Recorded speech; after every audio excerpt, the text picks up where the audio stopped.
masterclass today will be on powerful storytelling for your startup pitch by Mr. Karthik Reddy. Mr. Karthik Reddy is the managing partner at Blume Ventures. He has overseen investment in some of Blume Ventures' leading portfolio companies like Grey, Orange, Dunzo, Serverify, Smallcase, Exotel, Coup, and Healthy Filing. He has 20 plus years of vast experience in venture capitalism, investment banking, strategic business planning. He was earlier the VP, Brand Capital at Bennett Coleman, SVP, Strategic Planning at Deccan Chronicle Holdings, and VP, Technology Services at Incident. He is an alumni of Wharton Business School, IIM Bangalore, and IIT Roorkee. Handing over to you, sir. Hi. So if anyone in the room can guide me on how best you would want me to conduct this session, of course, we'll leave enough time for Q&A. But I don't have a perfect deck for this. So I was wondering if anyone wanted to set this cue on how best you want me to address the audience. I've read the deck. I've seen the profile of the 8 startups that were shared with me. But I can be free-flowing as well, but I just want to know if you have any cues for me at all. So first of all, Karthik, thanks for finding time. Of course, my pleasure, sir. I have to re-emphasize that we are taking your time and we're grateful for that. So as we had discussed, I think it's much more an ask me anything format. So about 15 odd minutes, whatever you think is relevant for this group of people from whatever limited information you had. So your guidelines, your thumb rules, your trick tips, whichever format, about 15 minutes. Sure. And then we want them to ask you questions which would be relevant for them. That's okay with you. But the context is storytelling. Yeah, you go ahead. Have you met Karthik Vijay? No. Vijay is the co-founder, IIT batchmate, 72 batch. So Vijay, you want to add something to that? No, I said the brief written here was that you would help them come up with a powerful storytelling for their startup pitch. So any clues? No, I saw the topic. No, fair point. That should be the most relevant part for this. So we'll do that. Sure. So I think the good news is today I think the ecosystem is matured. So I'll give a brief history of our own journey and what has probably helped us in our own storytelling. I'll spend 5 minutes on that. So Blume started in 2010-11. We grew out of an angel investing group called Mumbai Angels. So that's where Sanjay and me met as co-founders. Sanjay Nath is my co-founder. Currently moved back to San Francisco, where he originally used to stay before we started Blume. And both loved working with early stage startups. That was our motivation. So I think all of you, as founders, so I'll pause in between and sort of give you analogies on how to think about your own businesses. The reason we are 12 years going strong, it feels like day zero again. And you're sitting between, luminaries who have built for, 30, 40 years. So it's the same feeling. We are only near 12. Feels like there are decades ahead of us. I think the starting point that, to me, when we evaluate founders, it's very important to be able to communicate the why of why you're building the company that you are. And so the storytell starts with what drives you to believe that this is something that you would want to pursue and solve for your end customers for the next 10, 15, 20 years. Anything less than 10 years, I think, is a non-starter. You shouldn't even start a startup if you have a inability to project why you wouldn't chase this for 10 years, if not 20 years. And so I think that came through when we started. It was an idea that each of us had individually obsessed about for almost a decade on what it would mean to provide structured capital to Indian startups when very little of it existed outside of, let's say, 10 or 12 VC firms 15 years ago. And there were angel networks, but it was very, very early days. And we, as a part of the angel networks, I was actually representing my last employer, the Times Group. And I would go there and see that, yes, there were a bunch of rich, well-meaning people who gave a 10 lakh, 15 lakh check. But after that, they sort of vanished. Most of them, 80% of them, didn't want much to do with the day-to-day challenges that a startup founder faces. So our passion was that intersection of that opportunity, and I think we put that into a deck, much like how each one of you has done in your journeys. And we went out there and knocked on every door that looked like there was someone behind it with a 1 crore check. So we pitched 600 people, by the way, across 2 years, and only managed to convert 75. So if you think of your own personal journeys, it's not a very different success ratio.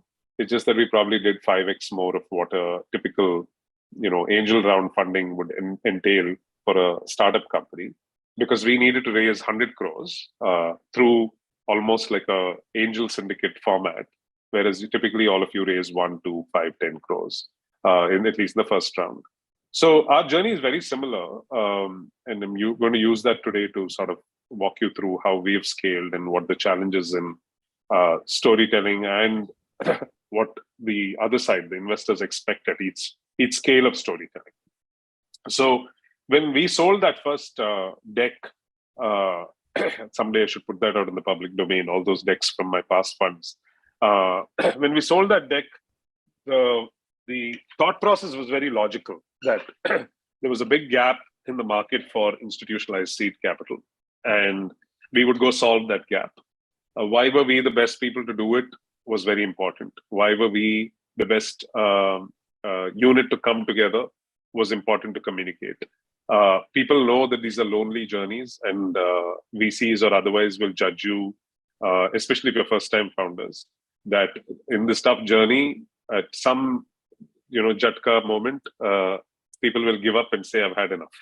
And you need a support system. And as much as your family support you and your friends support you, it's very different when you're at work 24/7 and you need more people to spar with, which is why VCs and generally the norm is to over-index on multiple founders. This is not, by the way, very as true when it comes to second-time founders and serial entrepreneurs. There, I think benefit of doubt is given to the fact that people have learned what their strengths are, how they can hire. They don't need to give equal stakes to other people. They can actually assemble a great team and inspire a great team to join for much lesser equity ownership. And so second-time founders get away with a lot. But if most of you I can see are first-time founders. First-time founders, there is importance of a narrative to say how you came together. And whether both of you or three of you, how many of the co-founders you are equally married to the problem. So we do now, if you came to us and somehow found an introduction to pitch to us, we take our first calls at 20 minutes. That's it, right? So essentially, anybody who's evaluating you, if they're a really good investor, in all humility, should be able to gauge whether they want to have a second conversation with you in 15 to 20 minutes. That's all it takes. And that's why I'm qualifying. It's a good investor. Somebody can waste 3 hours of yours and still not come to even remotely a decision or an understanding of your business. But the luxury of being where we are at, we receive 3,000 pitches a year. We get about 1,000 referred pitches a year. So at each leader level, we're probably seeing 200 pitches a year.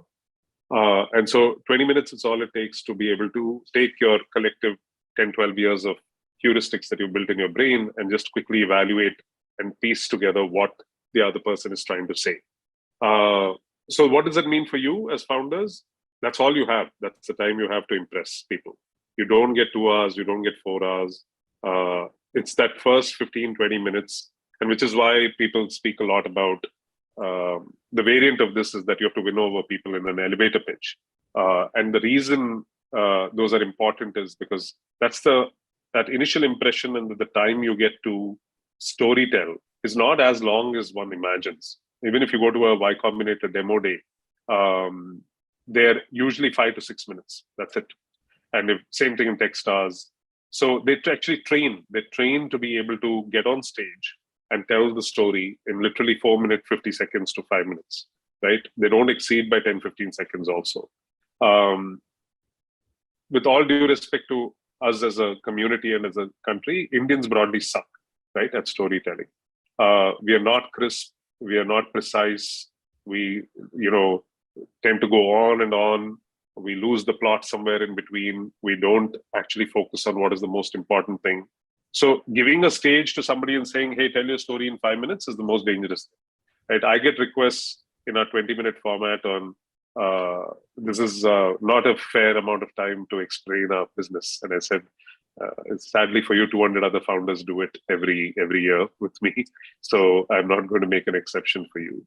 You have 20 minutes to tell the story, and it has to be able to, and even there, it's like a 10-minute pitch and 10 minutes for Q&A. And you need to be able to communicate why you're interesting enough for a second conversation. I'm not saying a decision can be made in 20 minutes, but the decision to have the second conversation is made very quickly. So this is uniform. I think you can look around the room and say, no, this angel investor is not like this.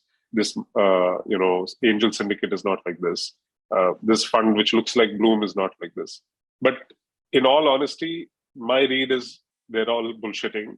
Eventually, everyone makes that call in the first 10, 15, 20 minutes. That is how the human intuition is trained for writing early stage checks. And most of your early stage founders, I'm going to speak to that core DNA in each of your firms and in each of your pitches. So that's how I think we convinced 75 people. That said, almost no conversation back then was converted on the first meeting. It took a second meeting, it took a follow-up. People wanted to know whether you're legit, whether you had other support. People feed off what other cues you can give them. But they also don't want, I'm not saying bullshitters don't get away, but they also don't want people who are just selling a story for the sake of without any underlying substance. So for example, if you're trying to raise an angel syndicate and you go to the market and you use somebody's name and say, this person is committed to me, and God forbid he hadn't committed to you, you can fall flat on your face. Your credibility goes for a toss, right? And so we have to be very careful about getting commitments, but also making those commitments referenceable, especially because we are a money manager. We're not just a startup. So when you come to our business, which has felt like a startup for 12 years, our business is money management, and which is probably one of the highest trust indices that the end customer needs to establish with the firm and the team. And so if they ever feel like you exaggerated or you lied or you stretched your imagination, they lose confidence, they lose their trust. Not very different from what all of you are chasing. I think you're all sitting in a segment which is actually built on a very similar emotion, right? Education. So people want to know that this brand stands for something, it delivers me value, it has actually improved my life, and it's all very intangible, right? Other than just getting a rank in an exam, everything else is a little bit intangible, which means effects of what you actually delivered in your product promise will be known much, much later. So if you're trying to fool your customer or investor in the short term, you'll build a shoddy business. So be careful about not overselling your story or misselling it, or overselling it for that matter. So it's much more painful. It's also feels like, in an era where Shark Tank has become popular and a lot of storytellers get celebrated more than they should. The flip of that is these are all short, they're very short-term wins. I don't think that's what I'm trying to say. I don't think you should do this to get quick money, short-term wins, quick flips, quick rounds raised. These are all thrills, but they actually don't build sustainable long-term businesses. So if you try to go and chase the wrong culture very early on in your life cycle as an entrepreneur, I think you're going to end up building a bad company, or you're going to end up building a celebration of the wrong kind of culture, and you'll have a set of people who will imitate you as the leader and really build for very short-term sort of outcomes. And all of us in this room know that there are very, very few short-term outcomes. Of course, I'm not saying people haven't made money in 3 years, flipped their company and gone. But in the history of, corporates or startups, they're all footnotes. Nobody cares about them after the 3 years. They might have made some money, but I feel that's exactly the kind of founders we don't want to back, right? We want to back people who think really, really long term. And so going back to the storytell, it's important, therefore, to be able to envisage how the story will play out in 10 years. So in our business, there's no option, right? We raised 10-year funds. So when we went to those early folks, I think most of them couldn't fathom or believe what we were saying. The fact that we will be around 10 years, our exits will come in 8, 10, 12 years, was just too long distance, too far-fetched for them to even imagine. That said, the 75 people who said yes probably intuitively felt that we were doing the right thing, saying the right thing, building for the right reasons, building with the right principles, and essentially didn't bet the house. They all gave us on average 1 crore each. But there were also people who had probably 100 crores or 500 crores of net worth. So we took that money and we ran. That was how our journey began. What else from the Fund 1 journey? I think selling team, motivation to run the business you're running, having the ability to express what this business might be 3 years from now, 5 years from now, 10 years from now. Super important. I'll come to the tactical parts. I'm just talking about the philosophical parts of what a pitch should entail. I'll come to the tactical parts in a bit. And I think if you're able to be very concise about that storytell and encapsulate that in 10 minutes in a very believable fashion, I think half the battle at least has been won for winning the second meeting. The reason sometimes people say no is not because they don't like you, but because it doesn't fit their model. And I'll come to that. So, for example, if you're not able to build $1 billion business, a Sequoia will say no. I will look to Sequoia's lead and say, I'm the fund who feeds companies to Sequoia. So if this doesn't pass Sequoia's filter, then maybe even I should say no.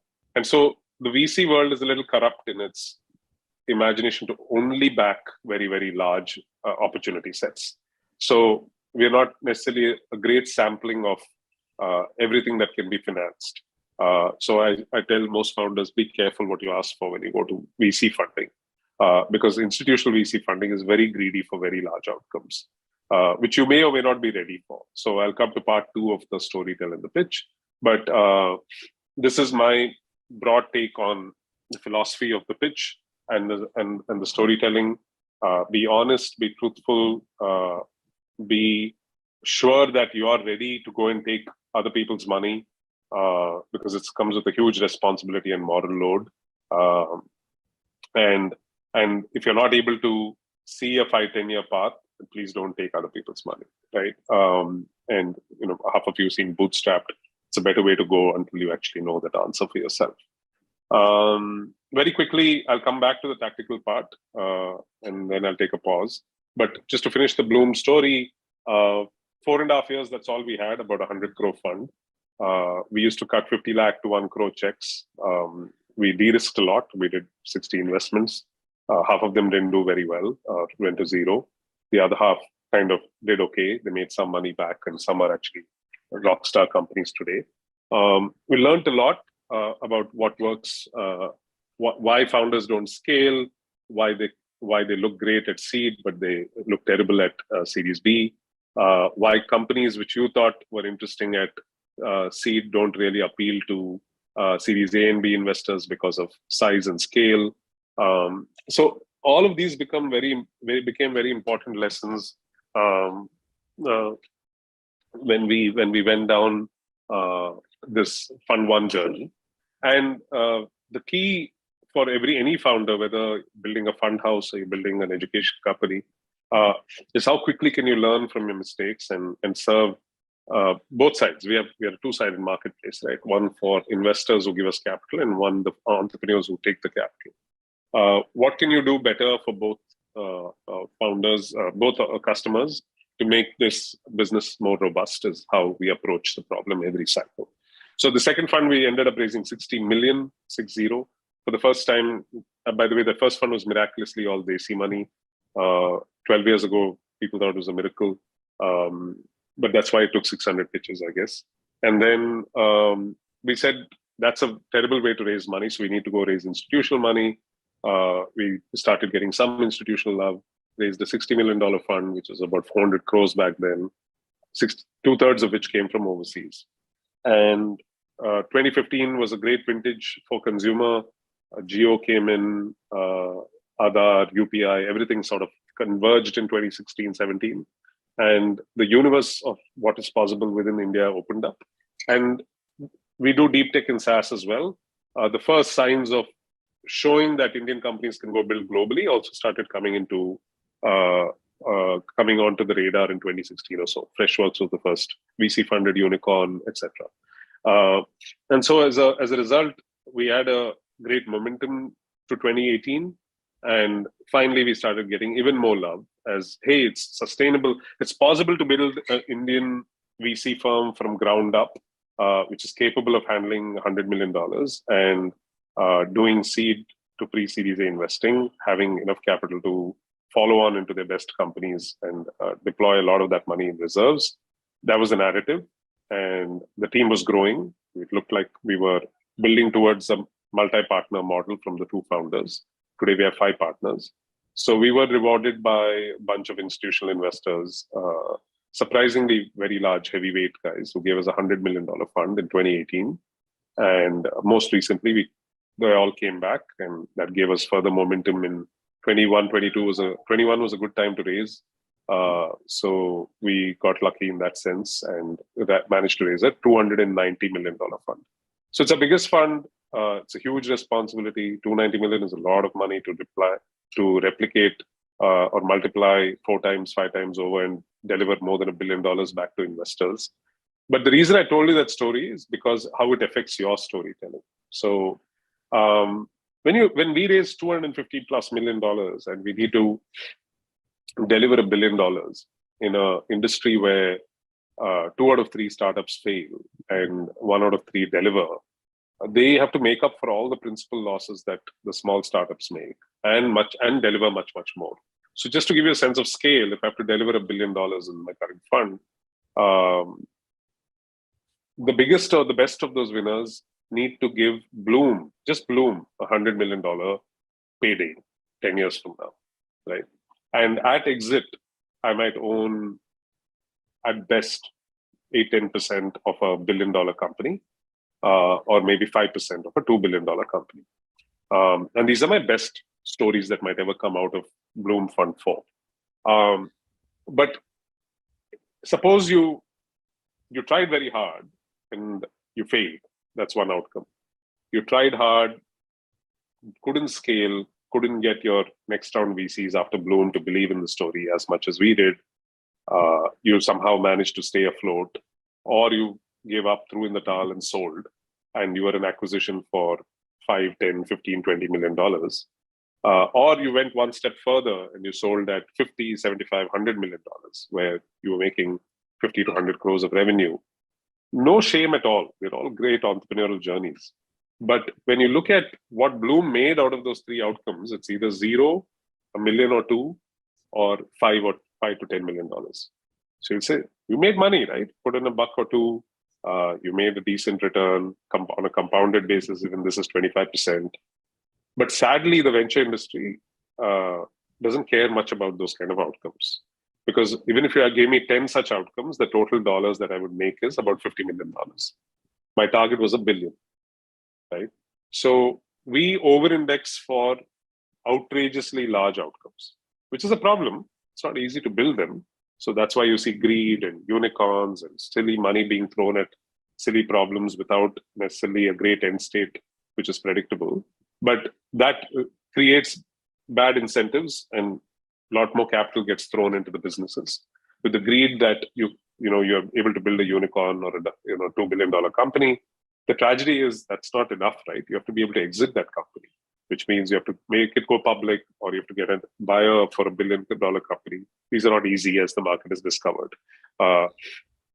And so we're all corrupted by this need for very, very large outcomes and very fast. It's not like it can't happen, and it hasn't been shown by stalwarts like NIT in the past, or other companies in consumer or fintech or whatever.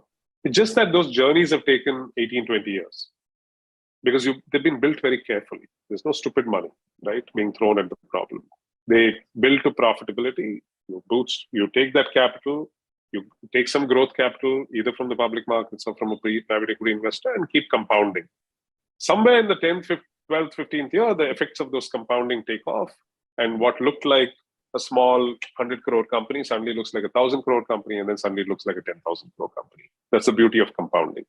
And now what the VCs want is all of that to be accelerated into a 10-year time frame, which means you have to train people faster, you have to hire people faster, you have to get culture set faster, and you have to get eventually profitable revenue and growth faster, right? Lot of challenges. Everyone's trying to mimic what they see in the US or China, but we are not US or China. We still don't have that preponderance of role models out here.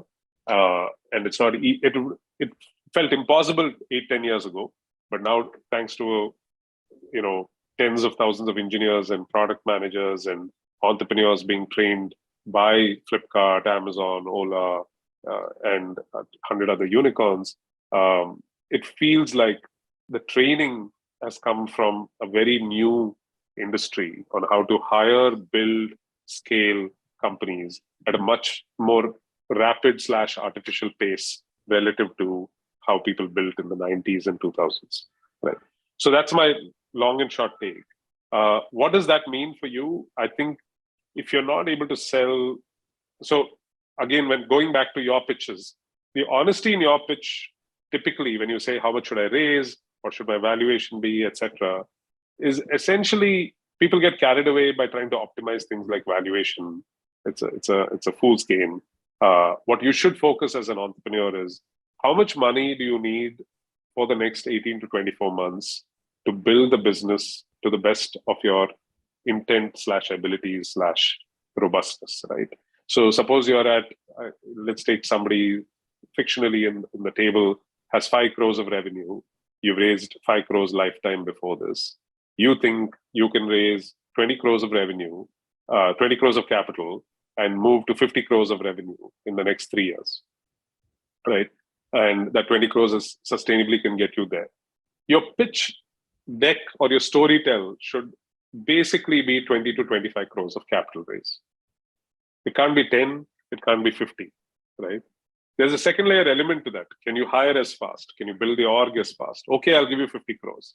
Do you actually believe you have the capability or the scalability or the scale competency to build that quickly, right? If you're a digital product, let's say it's like equivalent of a Twitter or a Facebook, pure digital products. Theoretically, you can just sit with an engineering room, another 10, 20 engineers, and the product can scale. You'll say it hasn't happened. It has happened. Instagram, WhatsApp, it has happened. The minute you have a physical touch point or you have any operational element on this or a geographic element on this, you're screwed. Basically, this takes it's far tougher to build, scalable culture and a scalable organization.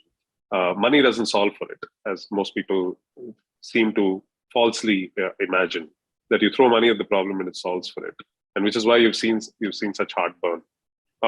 So you have to balance this storytell out in terms of greed of what you want to raise. Now you'll say, why is this VC giving me 20 crores and why is the valuation 75 crores, right? There's no perfect science to it. It's again a little bit of a guessing game. People benchmark relative to what they've seen in the market for a similar scale business. But more importantly, they're actually seeing what the potential of this business can be at the end state and at the next round. And we are doing our math backward to justify that it's okay to play 25 crores at 100 crore post and take 25% of the business between 1 or 2 VCs in this round, because we believe that if this company goes to 50 crores of revenue, this can be valued by the next guy at 300 crores. I get a 3x multiple on my valuation from my entry. It's super high risk. There's a very large chance that this might not happen.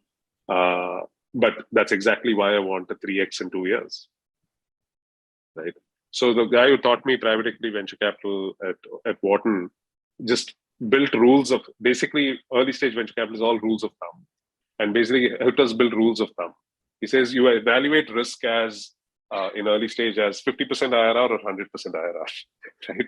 There's nothing lower than that in early stage risk, right? Or it's in that range. So nobody plays for 20% compounding value मिलेगा. That's not early stage risk, right? Either dugna hoga, tigna hoga, right? 1.5x is a disappointing outcome between one round and the other at early stage. So I'm basically looking at each of your plans, seeing whether you have the potential to get there with your projections, with your storytelling, with the capabilities that I'm able to gauge. And you'll say, no Excel will solve for this. It's just true. And that's why the storytelling is important. It needs to be honest. It needs to be compelling. And the end state's got to be very big if you're touching institutional capital. Individuals are a different beast, right? I mean, angels invest out of emotion, right? They invest out of crowd FOMO, right? If their friend who's capable of judging this risk is putting money, they'll pile on. If they like you as a person, they'll play. If there's an alumni connection from work or school or whatever, they will play. If they're your classmate, they'll give you money. Their friends and family. So it's an extension of friends, family, fools. The angels are a little bit more sophisticated, but they're also applying the same lens, just 2 steps below the venture capitalists. Angels can afford to invest in a restaurant or a gin brand or an education business which grows 5 times from 20 crores of valuation to 100 crores.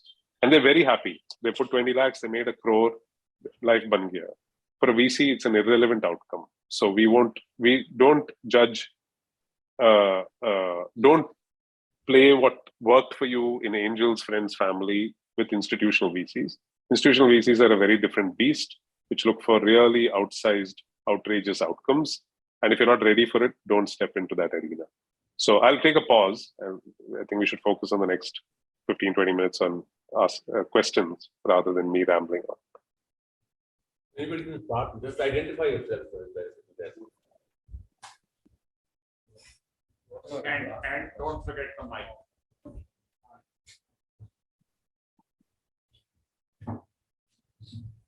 Actually, I'll go. Karthik, I'm Raj, founder of School of Accelerated Learning. I have a very pointed question. I think I was looking at the EdTech portfolio of Blume, and there are no outcome-oriented or that you have invested in. Is there a reason for that, or is this just coincidental? No, I think. So could you define outcome-oriented? Sorry, if you don't mind. Outcome-oriented would be where you are looking at, let's say, getting people livelihoods or jobs and sort of ensuring that. No, so timing couldn't have been better for me for my repartee. So we just invested in Virohan, which is exactly this. So Virohan does exactly this for associate healthcare professionals, anybody other than doctors and nurses in the healthcare system. Okay. And actually has done a remarkable job. So we missed the first round. So we didn't know of this company. Got referred to us a little later. That's the advantage of having a slightly larger fund. We don't have to jump into the very first round. We can miss around or skip around if you're not confident, and then make up our mind before the second round. That's what presented itself as an opportunity here. And we really like the way they thought through the business, and we did play into it. In fact, if you look at our EdTech thesis that we put out there, we've done 2, about 2 years apart. In the second one, we actually say this is the gap we like the most, and we want to play a little bit more into it. So we had 2 really hot companies in the space. We ended up backing Virohan. The other one didn't work out. Interestingly, it's a bootstrapped company in teaching equivalent of CFAs, etc., prepping them for the exams and career progression. Hadn't gotten into placements, but obviously were getting a lot of love from their students, and they're, I think, a bootstrapped 40 crore business. And so the other challenge for VCs when we look at bootstrapped businesses which have been around for 5-7 years is the founders already set in their ways. So we couldn't agree on certain terms, and we didn't do the deal. As an early stage VC, we like to be like almost partners at the very early stage. I'm not only interested in the numbers and the board meetings and the terms. And we realize that becomes an issue. But broadly, we are fans of it. I think in India, it's more important to empower people to get jobs before we start selling them 20 other things. Income generation is and income elevation is more important. So historically, guys like Metal in our portfolio. Right now, we have a company called Smart Staff, which organizes manufacturing labor, and is trying to tie up with skill development, centers and corporations to bring some of that labor into their workforce, which then they offer to their customers. So I don't think we care so much about where the origin of the solution is. We care more about what the end state problem set is. Because in India, I feel like if you're sitting in a corner and saying, "Main sirf padhaunga," that's a limited market. Padha ke job dilaunga, suddenly the market becomes much larger. And then somebody might say, it's so focused in the job that I'm getting them, I can add value by giving them something more because it's in a specific vertical. Your market size has again grown a little. So in India, you've got to be greedy for market size opportunity, if you ask me. Especially if you want to grow faster. Nothing wrong with, as I said, the journeys of the past where we've had phenomenal public companies we built over 20, 25 years. But VCs are greedy for speed, and therefore, if your product offering and your customer offering can expand to more products, as long as you're solving a core product, the best in the industry, we are open to how the founder imagines this to be. So we have all I'm saying is we have people who joined, who opened, like Metal was an assessment play, online assessments, but they ended up with 50% of their revenue coming from NSDC mandated skill assessments, right? And so they weren't an enabler in job creation per se, but they were in that value capture range. And they made, when they got sold to Mercer, they were making half the revenue from Indian government. Got it. Also, I had another question. Has any of your investment thesis or the way you make investment changed in the last year, given the broader macro environment has changed completely? Yeah, no, I think part of it, I said at the risk of repetition, we've become a little bit more, the larger fund allows us to be a little bit more lazy, skeptical, whatever you want to call it, and wait, right? I don't have to rush into a deal. I'm not dying to get the hottest value, the most optimal stake at the lowest valuation anymore. That's a mug's game, right? It's very tempting to do that, but reality is whether you buy the company at 10, 20, $30 million valuations, sabko banana $1 billion company, right? So fark kya padta hai? If this is like 97, you're basically figuring out whether 97 or 98 or 99% of the residual value creation is yet to happen. Yeah. Right? So we're saying we'll sacrifice 2-3% of that value creation and jump in late. It means you're paying more for the same ownership, but we'll take that trade-off. And that's the advantage of having a larger fund. Instead of playing $1 million at 10, we'll play $2.5 million at 25. Got it. For the same ownership. So that's one lens. And then for us, in every fund, it's just not Blume. Every fund, when you go, you've done a good job of looking at the portfolio, etc. When you look at the portfolio, you'll see that you can kind of, that's not your job, but if I looked at somebody else's portfolio, I can almost mind map and say what they'll be cynical of or skeptical of. Because it's not like Blume did we have two companies on paper, which I'm admitting they're all on paper, which look very good, like let's say an Academy or a Class, right? But it doesn't mean, but I get affected by also the 10 things that didn't make money, right, or got sold too early. Yeah. So when you look at the aggregate portfolio, we've actually done 12, 13, 14 things in EdTech. We're the second most prolific investor in the country, I think, right, in the absolute number of checks. So we've learned a lot, and that informs us. And so we then tend to, unfortunately, for all of you as EdTech founders looking at investors, because of the waves, people have been more hurt. So there are more negative biases in the market on what can take off and what might not, right? Panche unicorn ban chuke hain for what it's worth. And they don't know what to do with their valuations or their money. So they're spread out in half a dozen different directions. They're all trying to eat a part of your lunch in some fashion or the other. And so the belief is, if I have an exposure to that segment, do I need to go find another niche or a new novel business? How much different is it from the current exposure I have, and how much larger can it get than what I already have in the portfolio? Even if it's a new fund, you'll say it's a new fund, right? Should be able to take new risk. But I'd rather divert that risk as a generalist fund to health or, agri or something in this fund, rather than, artificially just doubling down on edtech until I see the outcomes, right? So if I see the outcomes, then I have more courage.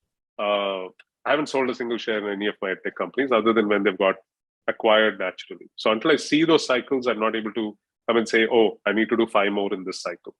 So we'll probably end up doing only 2 or 3 things in this cycle. Got it. Thank you. I have one more question. Yeah, I have one question. So hi, I'm Piyush. Then 2. Hi, Piyush. I'm Piyush from Side Ahead. So I have one question. What is your view regarding VC seeing early stage startups, especially in edtech or the related domain? Should we keep single SKU for initial 1 or 2 years, or should we have a multiple SKUs in our product line? Because early stage multiple SKUs don't work here, sadly. It's your personal choice. Eventually, it's your business, right? Don't let 10 different VCs will give you 10 different views. Just FYI, right? So with that caveat, it's not the VCs you're building for. You're building for your own self, and we are backing entrepreneurs for their own conviction. That said, take advice for what it's worth and morph it, right? For the generic question you asked, generally early stage VCs think that if there is not a single star SKU that is dominant, then the chance of this becoming a very large business are slim, right? That said, the same VCs will migrate to a Series C board and allow for that same company to go try 5 different things, right? Because the star SKU is tapering off in terms of growth, right? Or it's gotten very competitive, or one of those many reasons, right? Or you find that, and this is another unfortunate thing, but you find that the neighboring edtech company has built a much more, much better SKU in terms of pricing, in terms of delivery, in terms of customer love. So you simply then blindly try to copy the neighbor's SKU as well, because you have a boatload of money. I have 100 million in the bank. My core business doesn't require more than 20. So I have money. So I'll either do that or I'll start acquiring and say, I don't have the DNA to build a K-12 product. So let me go and acquire a couple of companies who can build a K-12 product. Now, all this is value accretion ideas. It's not the core DNA of the original founders and their team, right? So in early stage, I want to see that, right? I want to see what you guys believe in as the core team. And why do you think this can be 100, 200 crore, 300 crore revenue product at the least, right? 1,000 crore to baad mein aayega. वो नहीं है तो मैं कह रहा हूँ करो ही मत, या institutional VC को मत touch करो. So my ability to judge you as a founder is, do you know that you want to build big and you can build big, and have you identified the right problem? If you're not able to do that in your primary product, what faith will I have that you will do that down the line? Banana hum dono ko $1 billion company, right? So in journey mein, you will have 10 decision points like this. So if you've not got the first primary one right, why would I believe that you will get the 6th and 7th one right? And you might value destroy there with a lot more capital at stake. Somewhere you burn $10 million as if it's coming like water, right? Out of $100 million round. यहाँ पे 10 crore में 1 crore आप ढंग से नहीं चला सकते हो, और 10 crore peak से नहीं चला सकते हो. Why would I have confidence that you will run the $100 million round in the future very well? So that's sadly the reality, right? You have to be very confident of what's your hero product that's going to build massive scale, and stick with that conviction. Last question. You can take one more. Go ahead. Yeah. Hi, Karthik. I'm Rohan here from Super Scholar. So, Hi, simple. What conversations are you having with your edtech companies right now? Yeah. So, for good or for bad, most of them are the ones that are residual are mostly later stage. The earlier ones, like a Virohan, which is freshly minted money, saying be very careful, spend the money judiciously, show better unit economics, if not full profitability at a center level. So if it's a distributed business and not a virtual business, and it has an operational layer, then there are no excuses in edtech, in my humble opinion, to play this capital chasing game. You should be able to show unit level math and profitability to be very robust at a particular center or particular district. Or Virohan goes and ties up with a college, offers the courses, and then places them, right? How can you not be profitable in a 1-year cycle? I understand working capital. I understand outcome orientation means sometimes it will take 12 to 24 months to prove that they're actually met their end state outcome. But the earliest cohort should start delivering those outcomes and look like this can be scaled very, very profitably, sector by sector, geographic district by district, right? And that's what we are pushing for. And we are essentially saying your runways can't be 12, 18 months anymore. Runways have to be 24 to 30 months. And lastly, we're saying if you're able to generate interest and get money, take as much of it, as long as it's not terrible money or terrible terms, which will destroy, the company in a small way. Please take as much capital because you'll need it. So just basic rules of thumb of that nature. Thanks I so don't know if I got answered your question. Yeah, but thank you. Yeah. Karthik, thank you so much. Go ahead. Thank you, sir, for such an informative and engaging session. Thank you. Thanks so much. Thank you, sir.